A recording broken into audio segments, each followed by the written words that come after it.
Hey guys, what's up? How have you been? Today's going to be a little bit different. I'm changing my schedule and I'm now going to post a video every Sunday as well as Wednesday.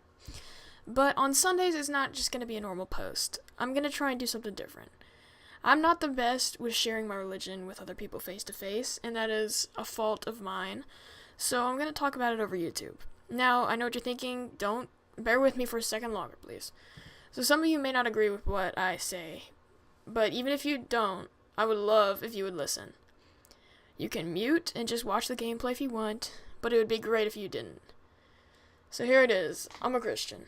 I go to church and youth group and all that, and I want to be able to share what I've learned just while reading the Bible by myself and our extra thoughts on what I've been taught. First off, I'd like you guys to know that Christianity is not a forced thing. I'm doing this out of my free will, unlike I know some religions where they force you to do certain things. That's not what Christianity is. Christianity is all love. Also, Christianity is not based off guilt. It's based off love. God's love for you. Now, I'm not gonna go become a Christian or you'll die on you, but I would like to share my thoughts on John chapter 8, 1 through 11. In this chapter it states that in the temple they were getting ready to stone a woman for adultery. They, as in the Pharisees. It's pretty intense compared to this nowadays society. So the Pharisees brought this to Jesus and were trying to test him to see if they could accuse him of agreeing to stone a woman, and or telling him not to, and therefore going against the laws set by Moses. Now this is where it gets interesting. This is one of my favorite things in the whole Bible. It says Jesus bent over and started to draw in the sand with his finger. The Bible doesn't specifically say what he was writing, nor does it say if it has any meaning to the story.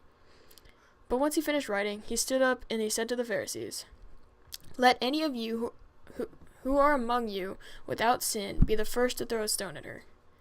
I have a feeling everyone looked at each other with questionable looks after they heard that. Just sneaking looks like, what do we do? I don't know what to do. So it also says that when they began to leave, that the older ones left first.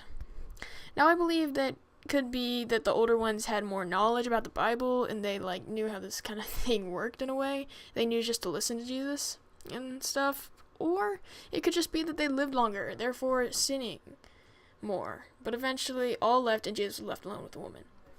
Now, it could be just that the older people just knew immediately, oh, I just sinned yesterday or whatever. But just know that you're always forgiven. Always. Okay, so Jesus was left alone with the woman. He asked her if anyone had condemned her, and she replied, "No one, Lord." And Jesus said, "Then neither shall I." I personally love this story because I love books in general, and a mystery has always been my favorite. I wonder what Jesus was writing in the sand whenever I think of the story. Because, isn't that just fun to think about? What could he have been writing? It could have been literally anything. From a word, he could have literally been doing nothing. He could have just been, doing something with his fingers. Because, I don't know. Who knows? It could be a drawing. It could be a symbol. It could be a cross. You never know. So I wonder about that all the time. Now, I've been throwing my thoughts on this one piece of this one chapter of the Bible, and there are probably many theories on this very story that I've never heard of. Because, I bet there's a bajillion theories on what Jesus could have been writing in the sand, and I doubt I've even heard, a 1,000th of them. So, the Bible, in general, isn't just telling us about what happened in the past. It's not like this has nothing to do with anything ever. It's actually preparing us for life, and showing us that no one is without sin. Literally no one. Even if you think you aren't, just thinking about, just thinking about killing someone. I know that's a little extreme, but thinking about doing something wrong, simply interrupting someone when they're talking, that's a sin. Of course it's a minor one, but all sins are the same. A sin is a sin is a sin. But that also means that forgiveness is forgiveness. God will forgive you no matter what you do. He'll forgive any sin whatsoever.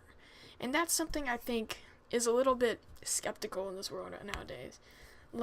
People go against other people just because they notice a flaw in them. They're like, oh, but I'm way better than that person because that person is constantly super prideful.